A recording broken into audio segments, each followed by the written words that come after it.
নমস্কাৰ আৰু স্বাগতম জনাইছোঁ সকলোকে আন এটা ভিডিঅ'লৈ। আৰু আজি মই উপস্থিত আছোঁ থিয়েটাৰ ভাগ্যদেৱীৰ আখৰা গৃহত। আৰু মোৰ লগত উপস্থিত আছে অসমৰ মহাময়ী অভিনেত্ৰী কবিতা চুতীয়া বাইদেউ। বাইদেউ নমস্কাৰ।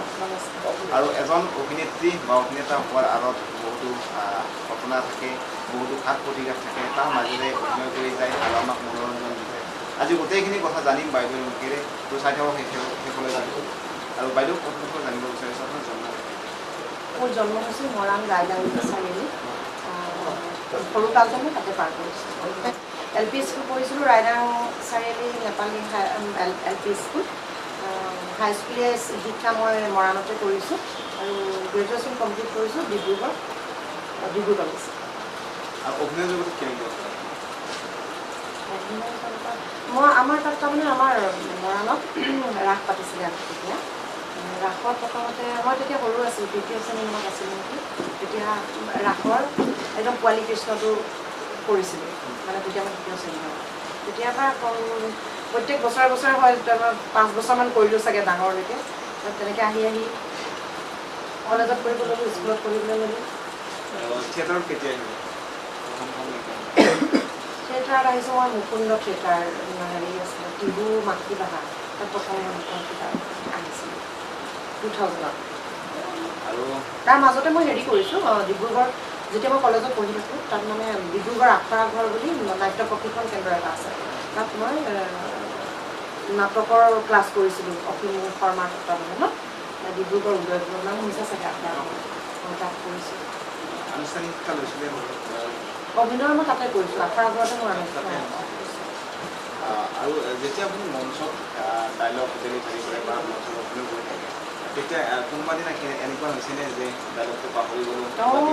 হয় হয়, কিয় নহ'ব। তেতিয়া কি কৰে? তেতিয়া আমাৰ মানে কি গোটেইখিনি বুজাবুজি এটা থাকেতো, ধুনীয়াকৈ মিলাই লৈ যোৱা যায় আৰু দৰ্শকে কিন্তু সেইটো গম নাপায়।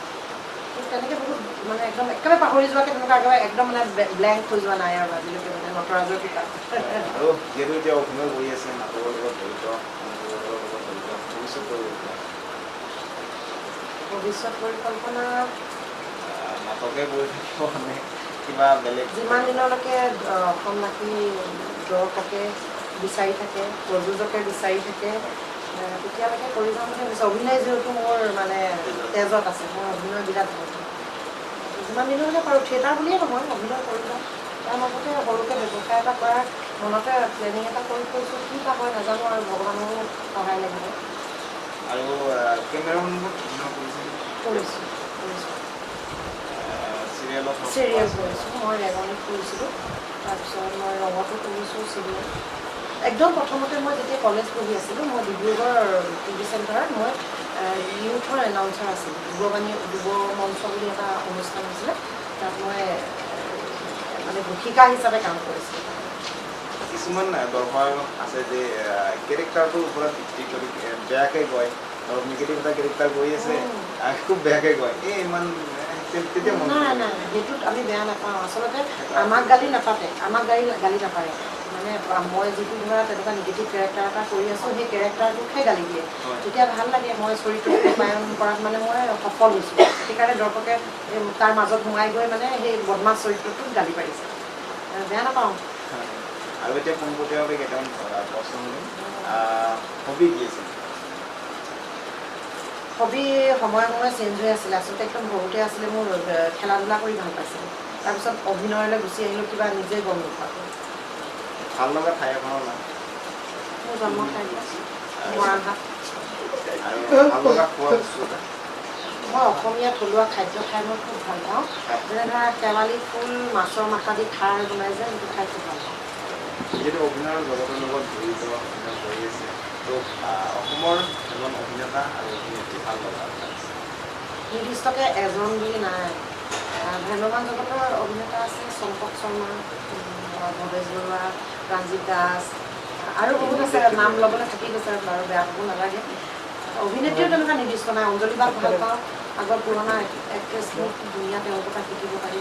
অঞ্জলি বাক মই পাইছোঁ লগত। বিনীতা দাস বুলি এগৰাকী বাইদেউ আছিলে, বহুত পুৰণা, বিনীতা বাক পাইছিলোঁ, ভাল লাগে। ছিংগাৰৰ কথা যদি কওঁ, মই ছিংগাৰ পাপনক ভাল পাওঁ।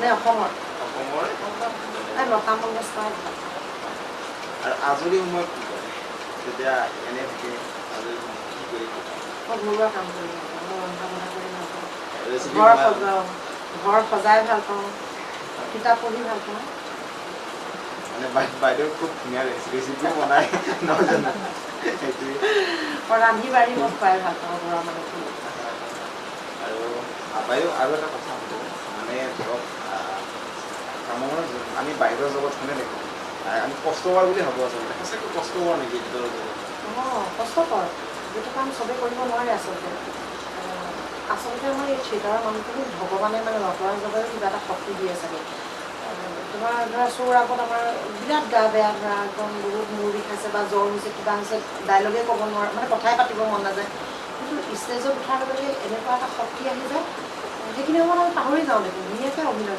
কৰোঁ মূৰ বিষাই মোৰ কথাই কৈছোঁ মোৰ খুব মূৰ বিষাই মাজে মাজে মাইগ্ৰেইন আছে মোৰ কিন্তু ষ্টেজত উঠাৰ লগে লগে মই সকলোবিলাক পাহৰি যাওঁ কেতিয়াবা এনেকুৱা হৈছে নেকি যে ঘৰত ইমাৰ্জেঞ্চি যাব লাগে বা এফালে নাটক আছে গধূলি তেতিয়া কেনেকৈ মেনেজ কৰে সেইটো এটা আমাৰ থিয়েটাৰ মানুহখিনিৰ কাৰণে দুখৰ কথা এতিয়া যোৱাবাৰ আমাৰ ইয়াতে এজন এক্টৰ আছিলে অপূৰ্ব তেখেতে তাৰ দেউতাক ঢুকালে এতিয়া তোমাৰ সি কি কৰিছে ঘৰত মানে দেউতাকক সৎকাৰ কৰি আহি ৰাতি নাটক কৰিবলগীয়া হৈছে সেইটো আমি মানে প্ৰযোজকক বা কাৰোবাক দুখ দি লাভ নাই আমি জানি শুনিয়ে ধৰা জানি শুনিয়ে আমি কৰিব লাগিব দৰ্শকেতো মানি নল'ব এতিয়া ইমান গাল দৰ্শকে ধৰা টিকেট বিক্ৰী কৰিছে দৰ্শকেও পইচা খৰচ কৰিছে গতিকে তেওঁলোকেতো শ্ব'টো বাতিল কৰিব পৰাটো নিবিচাৰে ন গতিকে আমি সেইখিনি ছেক্ৰিফাইচ কৰিব লাগে সি তেনেকৈ কৰিছে এতিয়া মই আজি 2 বছৰ আগত মোৰ শাহু ঢুকাইছে তাত মাৰ কৰ্মখিনি চব কৰি মেলি আহি মই ৰাতি নাটক কৰিবলগীয়া হৈছে উপায় নাই আৰু এইবাৰ যিহেতু আপুনি ভাগৱতী থিয়েটাৰৰ লগত জড়িত হৈ আছে বা আগতেও আছিলে তো কি ক'ব এবাৰ তিনিখন নাটক বিদ্ৰোহী হওক বা মোক বিদায় দিয়া বা পুষ্পা কি ক'ব আমাৰ 3খন নাটকে এইবাৰ খুব ভাল আছে বিদ্ৰোহীখন পূৰা চিলেঞ্জিক